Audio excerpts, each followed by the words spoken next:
I'm Dr. Dale Caldwell, host of Family Business World, and I have another amazing family business on the show. I can't wait to get to talk to the folks from the Montreal Beach Resort. So Larry, Joe, Jonathan, welcome to Family Business World. Thank you. And what I love is the variety of family businesses they have. You're the first resort that we've had. What's the history of the resort? How old is it, or how was it founded? It was founded by our parents, Harry and Sophie, in 1966. Wow. So that makes it 54 years old. Wow. Started as a 28-unit hotel, and now has blossomed to a 69-unit hotel with a restaurant, 2 bars, and a lot of Cape other... May. In Cape May. Did your parents live in Cape May? Is that why they purchased it? It didn't start, Okay. but they were always in the resort business. Actually, our father was a chicken farmer that went into selling eggs and chickens. Wow. And then, it kind of evolved to into the hotel business. Excellent. So Montreal, people ask why Montreal? And we talked about that. Tell that story. It's fascinating to me. So at that time, during the early 60s, there was a large contingency of Canadians coming down to the Jersey Shore, and that was due to the fact that the water, the beach was warmest, or the water at the beach was warmest at the Jersey Shore. The ideal thing about the Canadians was that their vacation mode was very similar to that of Europe, and they would take off the last 2 weeks of July and first 2 weeks in August. Montreal to Cape May is about 10 hours, so we figured, well, it's going to take a while for them to come down here. They're going to stay for a while. Right. Also, the trend, there was other hotels in the county, was the Royal Canadian, the Fleur de Lis, the Quebec, and a host of others. So we just followed the trend.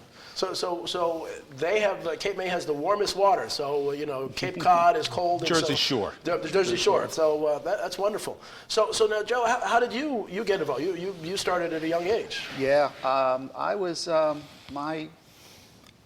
let's put it this way. I started when my mother and father would drive me to Cape May. And I was there every single summer. And I started there at 6 years old, and I've been there ever since. Interesting. Yeah, it was just something I grew into, and love till today. Yeah, and so it really has been part of it's part of my DNA. Part of your DNA. Part of your DNA. And so Jonathan, so you're the third generation. So you decided to follow the family business. Tell me a little about your story. So as the hotel has been in our family for 54 years. So it's always been a part of my life, and whether it was me playing in the pool or eating grilled cheeses in the restaurant or hanging out by the beach, it was always a part of my life. So when I was a young kid, I used to fold towels, I used to help sell ice cream, but about 10 years ago is when I decided to come back fully in the business on a more, let's say, a more responsibility than selling ice cream. Right. And it's been great. My background is hospitality from Boston University. That's Wonderful. where I graduated. Wonderful. And I figured to use my talents and bring them back home. Excellent. So we're going to see some pictures in a minute. I'd like you to talk through the pictures. But one of the things I've learned is that family businesses that succeed through generations, all of the heirs start sweeping floors, doing basic stuff. When they start out feeling privileged, that almost is guaranteeing that it won't pass on. So it's amazing how consistent that story is. So let's look at a few of the pictures of this beautiful resort. Talk us through that, please. So that's a view from the beach. One of the nicest pictures that we have. It's wonderful. All the rooms are facing the ocean. The restaurant, which is on the lower right, is also located at the ocean. And then just above the restaurant, you could see some people in the background there. That's Harry's Rooftop bar, which has become a pretty famous stop in Cape May, or not just Cape May, in South Jersey. And then in South Jersey, in the north. It was rated one of the top 5 rooftop bars in Really? New Jersey. Yeah. Really? And how many rooms is that? 69. 69 rooms. Excellent. Excellent. Oh, it's beautiful. That's the rooftop This is bar. a view from our rooftop. We're the only rooftop bar in Cape May. Wow. Being across the street from the ocean and a beautiful location, we try to take full advantage of what we can offer. So even our downstairs restaurant has an open air patio as well as kind of a open air dining room to make everyone feel like they're outside. That's what you come down to Cape May is to enjoy the beach and the beautiful weather, and we try to take full advantage of it. This is actually part of our renovation of Okay. 4 years ago, or actually now it's Beautiful. going into 5 years ago. So you see all the different, just absolutely gorgeous. It really is. It really is gorgeous. And as we have cold weather outside, I want to get there and get spring coming pretty soon. We're getting there. Yeah, we're ready to open up. So there's a picture of our beach service. Our hotel is located right across the street from the beach, and we provide food service, cabana service, chairs and umbrellas out. So we really try to make it a one-stop type of environment where you can eat, drink, stay, go to the beach. We're a very short walk from the main attractions in Cape May, so it has its uniqueness. Well, one of the things that we always push is shop family owned, and as we were talking earlier, most Americans and most leaders don't understand that more than 66% of the jobs, half of the economy are family businesses, and that people need to really go out of their way to identify family owned businesses who will treat you better, who care more about customers and employees than other big businesses, and so really highlighting this. I've been to Cape May a few times. But I'm gonna stay there every time I go from now on. I'm gonna stay with you. Well, you got an folks. And so now all of you are educated. You went to college. You wanted to be in the business, early on. You didn't necessarily. So how did you get in the business? Well, my background is in clinical psychology, and that was my... Which can be useful for guests. It I'm does sure help. It's helped. It's quite a lot. Sadly, our mother passed away at a very young age, and our father was having a bit of a challenge being able to continue operating the business. So being the eldest, and I had just finished my master's degree, my wife and I was just newly married within a year, decided to come down to Cape May and help out for a little while. Couple years, and well, what started a couple years is 40 years later. And the rest is history. Pretty much so. But see, I think that's the story. So I teach. I'm a professor at Fairleigh Dickinson University. I run the Rothman Institute of Innovation and Entrepreneurship, and I teach a class called Family Business Management, which I have actually at 1 o'clock today. And so I'm really, geared in the research. And family businesses outperform non-family businesses. And I think that's one of the reasons why, is that the commitment to family and just saying, hey, this is just a business, we'll sell it, we'll get rid of it. Family comes to support the business to say, hey, this is the legacy of our family, let's make this successful. So there's more skin in the game. And a lot of people don't realize that family businesses are better run and more efficient than the non-family businesses. And especially in the hotel industry, because as an independent hotel, we are there, so our exposure is very evident. Right.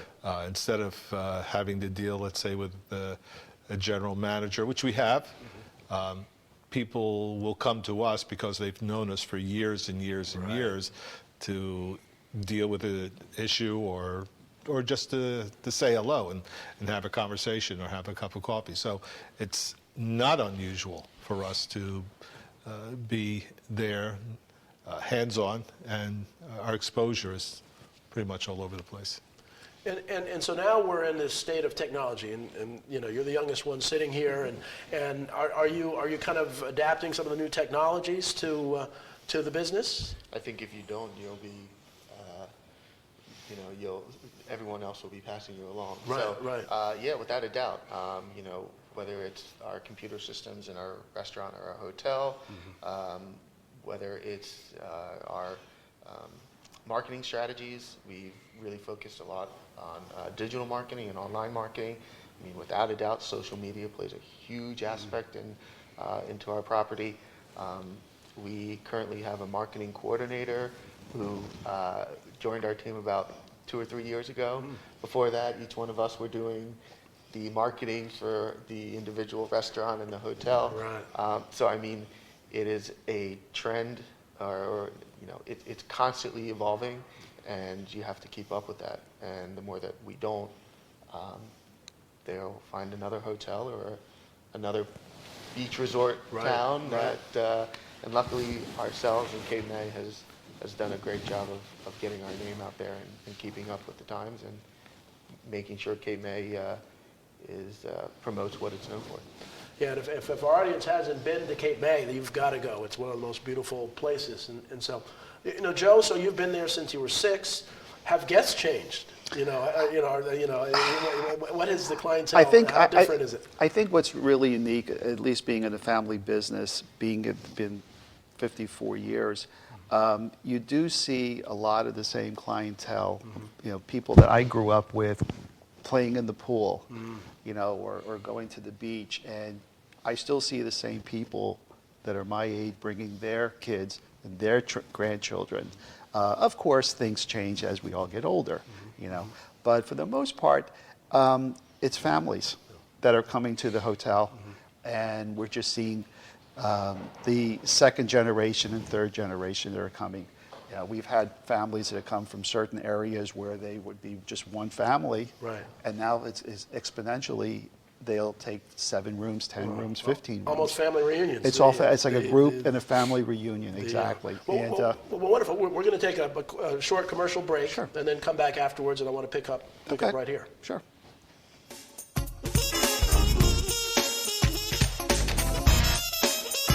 If they were human, we would call them wise. They would be the ones with tales to tell and stories to write. The ones dealt a bad hand who responded with courage. Do not pity a shelter dog. Adopt one.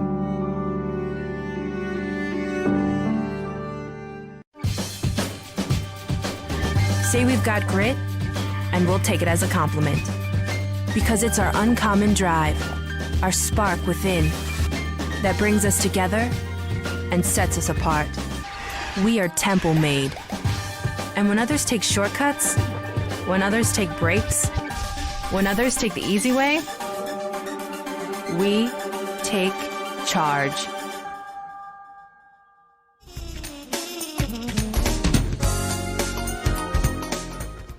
Welcome back to Family Business World. I'm here with the owners of the Montreal Beach Resort, and we're having just a great conversation. You got me thinking about vacation already. Good. And so, and I know where I'm going. And I hope this family audience, I hope family businesses watching this show will support family businesses in every aspect of their life. In fact, I'm even trying to do everything I do. I'm going to try to purchase from a family business in one aspect or another, and you can. One of the things that really strikes me is this is 3 generations of a family. Is it so often with public policy? As you know, we're among the large at Fairleigh Dickinson at the Rothman Institute advocates for family businesses. And so some of the public policies come out, treat family businesses as if they don't care about employees. They're mandate pay, they're mandating things that, in fact, I had someone on my show a few weeks ago who was paying 100% of the health care of employees, and then because of federal regulations, they were forced not to do that. So sometimes government intervention impacts that, and so my sense is you have probably many of the same people working for you for years. Mm-hmm. So talk about some of the employees and. So we do have year-round employees, even though we're closed during the wintertime. Okay. We are seasonal. We do have employees working either at the front desk, working in maintenance, and they're year-round people. Oh, really? We do take care of them. Our average. I would say the people that have been with us have probably been anywhere between 5 to 10, 15 years. Wow. If we weren't taking care of them, if they weren't doing a good job, they wouldn't be there, or vice versa. Right. I just think, we being in the family business, it's our responsibility to take care of them, and we work well together. One of our front desk clerks has been with us almost 20 years. Wow. Maintenance, 10 years and more. So it's a nice environment, and we just all work well together. Well, and that's one of the things that I think is important is that it costs, to treat employees poorly costs a family business a lot of money. Right. If you have to hire people and do things, so you do it because it's the right thing to do, but it's a good business model to do the best you can for your employees. It's also important, as being that these employees have been with us for all these time, for all this length of period of time. It's a training issue also, and also it's guests are coming in and they're seeing the same people, Right. and they recognize either someone at the front desk, someone at maintenance, or even housekeeping. It's a good feeling. It's just a very welcoming. It's like home away from home. Exactly. Right? Exactly. Yeah. And especially for seasonal operation, which can be somewhat challenging. Right. You know, for just the year round of it. Knowing that we have staff that wants to return year after year, we keep in contact with them during the winter. You know, we really put forth that effort to make sure that we appreciate them and know that they're not just staff. They're part of our family. So Jonathan, at BU, at this program, what are some of the things that you've learned, especially being a professor now? Teaching. What are some of the things you learned in college that have been helpful to you now, if anything? Well, you know, I think the best thing I got from BU was the hands-on experience. You know, whether it was interning at other hotels in the Boston area, the classes that got us involved in different business entities within Boston. You know, I graduated in 2006, and we didn't have anything about social media when I graduated. So, you know, there's obviously changes in the industry that, especially the hospitality industry, that you just have to adapt to. But the core customer service, you know, there's certain core values and information that is always going to be there, and whether it was when I graduated or in another 30 years, that'll still be the same. So the Hirsch Group owns the hotel. You're part of that. What other, are you in other businesses as well, real estate, or what other? Talk a little bit about that. We have a commercial real estate entity. Oh, you do? Okay. So we have properties from Ocean City down into Cape May. Oh, nice. Wonderful. So it's a real estate family business as Yes. well. Yeah. So we're covering two industries at once here. How do you see the Jersey Shore marketplace over? Obviously, the economy is doing pretty well, and so we're hoping more people are spending money. I mean, are you pretty optimistic about this coming up season? The season coming up? Well, as far as Cape May is concerned, Cape May is the second most popular resort in New Jersey after really? Atlantic City. So if you read any of the magazines, travel magazines, or if they're ever doing a travel section, it always includes the shore. Cape May is there. So we're very fortunate that Cape May has a wonderful reputation and a very attractive resort destination. So as far as this coming season, I always like to say we're cautiously optimistic. That's right. I spent a lot of my childhood in the New England area, so I used to go to, Cape Cod and, and all those places. And Cape May is the perfect combination of kind of New England and the Jersey Shore. It's really a good mix. You have some of that culture, and a lot of people, I'm amazed, a lot of people have never been to Cape May. So it's really, encouraging people to come down. So within Cape May, are you looking to do more? There's some new things on the docket as far as you have a restaurant, you have a hotel, you have the beachfront. What are you thinking? What's next?